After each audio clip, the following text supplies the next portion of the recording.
একজন জানতে চেয়েছেন যে নামাজ পড়ে না কিন্তু কুরবানি করে, কুরবানি হবে কিনা।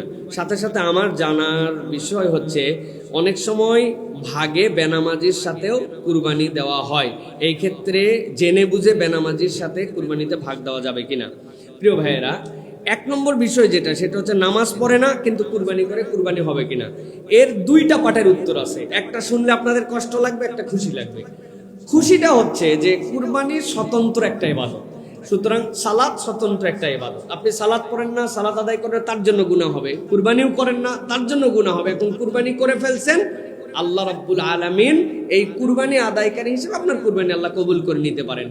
এটা হচ্ছে একটা বিষয়। কিন্তু দুঃখের জায়গা হচ্ছে কুরআনুল কারীমের সূরা মায়েদার 27 নম্বর আয়াত আপনারা পড়ে দেখবেন, সেখানে দুইজন আদম আলাইহিস সালামের সন্তান, তার ব্যাপারে আলোচনা হয়েছে। দুইজন কথা বলছে, দুইজনে আল্লাহর জন্য ত্যাগ করেছিল, একজনেরটা কবুল হয়েছে, একজনেরটা কবুল হয় নাই।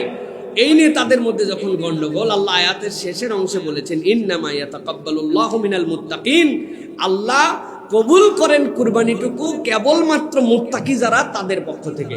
এখন আপনার কাছে জিজ্ঞাসা, যেই বেটা সালাত আদায় করে না, এটা পাক্কা মুত্তাকি, তাই তো না ভাই? মুত্তাকি না? তাহলে আপনি কেমনে ভাবলেন যে আপনি সালাত আদায় করবেন না, আপনি কুরবানি দিবেন? আরো একটা বিষয় আছে, ইন্না সালাতি ওয়া নুসুকি ওয়া মাহইয়ায়া ওয়া মামাতি, আল্লাহ সিরিয়াল করছেন।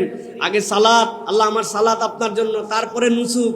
আপনি কুরবানি করতেছেন, আপনি সালাত আদায় করতেছেন। সুতরাং বলবো আল্লাহ কবুল করার মালিক, তবে বেনামাজি আপনি, এটা বড় আয়েব আপনার জন্য। আপনি যেহেতু আল্লাহর জন্য কুরবানি দিচ্ছেন, অর্থাৎ সালাতে আপনাকে আসতে হবে। তবে আপনি যদি মনে করেন যে কুরবানি দিয়ে গেলাম, সালাত না পড়লেও হয়, তাহলে আপনার কুরবানি কবুল না হওয়ার সম্ভাবনাই 99%। আল্লাহ যেন আমাদেরকে বোঝার তৌফিক দান করেন।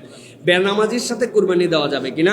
প্রিয় ভাইয়েরা, বেনামাজির সাথে কুরবানি দেওয়ার মাসালা যেটা, সেটা হচ্ছে দুই ভাবে।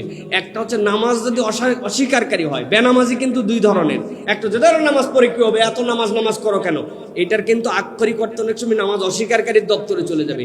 এইটা যদি হয়, এর সাথে আপনি কুরবানি দিতে পারবেন না। এর সাথে কুরবানি দিলে আপনার কুরবানি হবে না।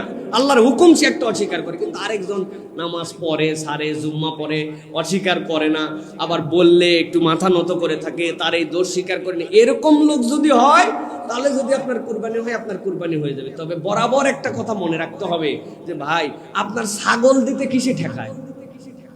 আপনার ছাগল দিতে কিসে ঠেকায়? কিসে আপনাকে গরুতে এত টানে? কিসে আপনাকে 7 ভাগে এত টানে? যেখানে বেনামাজি হালাল কামাই না হারাম কামাই, নিয়ত কি জানেন না, আপনি একটা ছাগল 12,000 টাকাতে দেন না ভাই। উদমিসে এত রিক্সের মধ্যে আপনি যাবেন কেন? বেনামাজি খুঁজতে চান কেন? 7 জনের মধ্যে সম্পর্ক সুন্দর করার জন্য, ভালো ফ্রেন্ডশিপের জন্য দেন, কিন্তু নামাজি দেখে দেন।